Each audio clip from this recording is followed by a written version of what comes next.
Finalmente chegou um dos dias mais esperados pelos fãs dos Cavaleiros do Zodíaco desde a infância. Enfim, podemos ver com nossos próprios olhos o resultado que foi criado na busca de criar um live action que consiga satisfazer aos fãs e ao mesmo tempo atender aqueles que não conhecem o mangá nem o anime de Saint Seiya. Será que a essência original da obra imortal de Masami Kurumada foi preservada? Confira como foi a estreia e a minha opinião sem spoilers do filme Os Cavaleiros do Zodíaco Saint Seiya o Começo. Oi amigos, sou o Diego Mario, o autor da Saga dos Deuses. Deixa o like e já me segue para receber os conteúdos do canal mais atualizado de Saint Seiya, agregando e mantendo sempre viva a chama da vida dos cavaleiros. Recentemente vi o especial de Power Rangers e fiquei muito decepcionado, mesmo com tanta fidelidade, onde senti que voltei aos anos 90. Porém, também me senti alheio a tudo que soube posteriormente que ele representou, pois não sou um fã fervoroso da franquia. Também não gostei do remake Pokémon Mewtwo Contra-Ataca Evolution em 3D, por ser tão fiel a ponto de se tornar cansativo e repetitivo. Percebi que se eu quiser assistir algo exatamente igual à obra clássica, o ideal é revê-la. Ela permanece disponível e intacta, como minha infância que já passou há 3 décadas. Não se pode criar expectativas do filme live action dos Cavaleiros ser uma réplica do original, quando na verdade se trata de uma adaptação criada nos dias atuais. De lá para cá o mundo mudou, as pessoas, nós e nossas impressões, absolutamente tudo mudou. O anime dos anos 80, que já é uma adaptação da obra de Masami Kurumada, sequer conseguiu seguir fielmente cada detalhe do design da história original. Portanto, não faz o menor sentido esperar um filme de Cavaleiros, feito quase 40 anos depois, ser exatamente igual. Por isso, entendo a necessidade do novo filme de Saint Seiya ter a difícil missão de adaptar um clássico de forma que alcance um público maior, resgatar aqueles que assistiram Cavaleiros no passado, satisfazer os fãs e gerar novos fãs.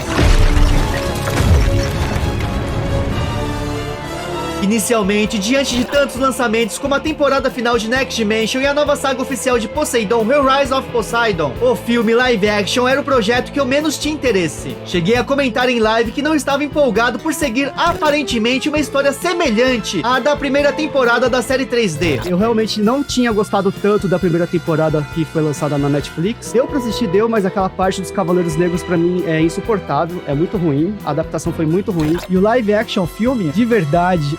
Assim, vocês sabem que eu gosto muito das produções Saint Seiya, mas a que menos me agradou, por enquanto, é o live action de Saint Seiya, que pra mim, apesar de ter cenas de combate corporal que tá legal, muito bacana, mas eu tô achando que vai ser tipo um X-Men, não vai ser Cavaleiros, vai ser um filme muito legal, mas que eu não vou enxergar Cavaleiros. Essa é a minha visão ainda inicial. Vamos ver quando lançar mais, além do teaser, quando lançar mais coisas pra gente ver como que vai ser. Contudo, percebi que não podemos julgar uma adaptação nova se baseando em outra antiga, e que essa nova adaptação poderá funcionar muito bem se for melhor trabalhada e se realmente manter a essência original. Então minha esperança renasceu e o filme se tornou o projeto pelo qual fiquei mais ansioso. Por mais que eu tenha pesquisado sobre o filme e sabia que elementos novos seriam gerados nesta adaptação com atores reais, achei a história muito diferente de tudo que eu poderia imaginar.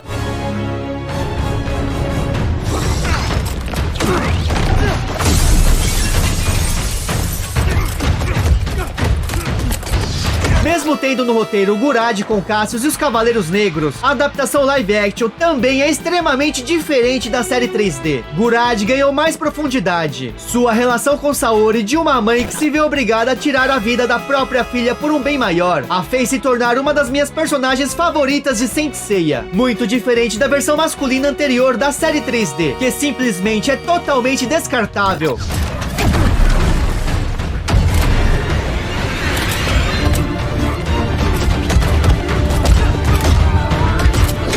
Podemos perceber que a maioria dos personagens seguiu a personalidade vista logo no início da série clássica, como a Saori rica, mimada e arrogante, Ikki de Fênix indomável, repleto de ódio, Seiya rebelde que não quer lutar pelos outros, mas sim para encontrar sua irmã Seika. E também vemos a evolução de suas relações e a criação de novos vínculos que os unem. Apesar de sentir falta de um drama mais intenso no filme, ele possui diversos elementos que remetem ao clássico, e atuam como gatilhos que trazem as emoções que sentimos quando vimos Cavaleiros nos anos 90. Dessa forma, me vi em vários momentos derramando lágrimas no cinema.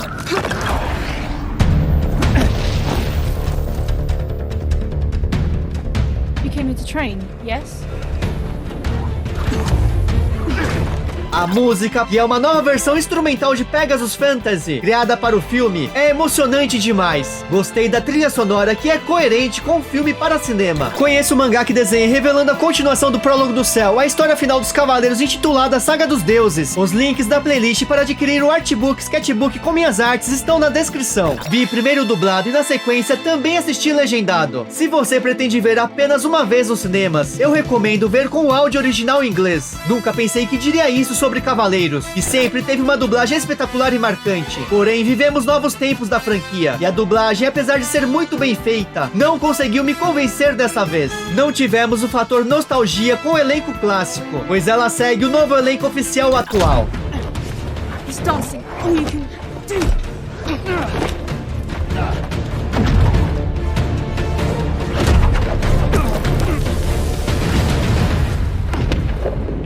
Os atores do filme são sensacionais. Um elenco que realmente sabe muito bem o que está fazendo. McNeil é sem dúvidas o grande ponto alto. Sua interpretação como Sei é incrível. Remete ao garoto mais descontraído que vimos no mangá. E também ao jovem responsável e sério do anime. Gostei que mantiveram os principais nomes clássicos como Saori no lugar de Siena, Ikki ao invés de Nero e Seika em vez de Patrícia. E não me incomodou manter o nome em inglês de Almon e Mylock, Mitsumasa e Tatsumi respectivamente.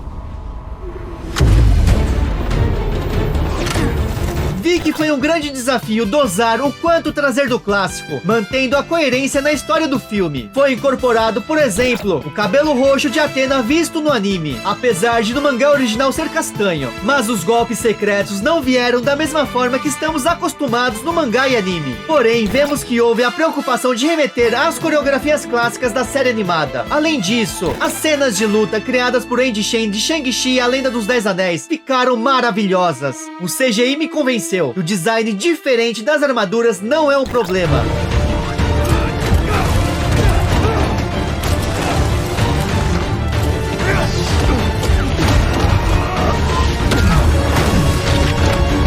Portanto, tudo que o filme se propôs a fazer foi realizado. Não superou minhas expectativas e muito menos me decepcionou. O choque inicial foi grande, mas no decorrer do filme fui contagiado pela nova história, sendo contemplado com referências ao clássico e tomado por emoções. Fiquei muito satisfeito com o resultado e feliz por ver que a essência original realmente foi respeitada. Além disso, este filme é o primeiro, onde foi necessário explicar todo o universo dos Cavaleiros e apresentar os primeiros personagens. Com isso, o filme termina despertando o forte desejo de ver uma continuação, onde de fato será o verdadeiro início da saga dos Cavaleiros da Esperança, que mesmo agora, nos tempos atuais, nunca desistem. Um agradecimento especial aos membros do canal pela força, contribuição e por acreditarem no trabalho, sempre realizado com paixão que compartilhamos por Saint Seiya desde a época da manchete. Aqui está a playlist da obra oficial de Masami Kurumada, Next Dimension. Conheça o prelúdio da saga do Olimpo em paralelo com a Guerra Santa anterior contra Hades e o ressurgimento do 13º Cavaleiro de Ouro, Serpentário. Se curtiu o conteúdo, deixa seu like, subscribe, comenta, hashtag gostei ou não gostei. Muito obrigado. Manda esse vídeo pro seu amigo fã de Cavaleiros.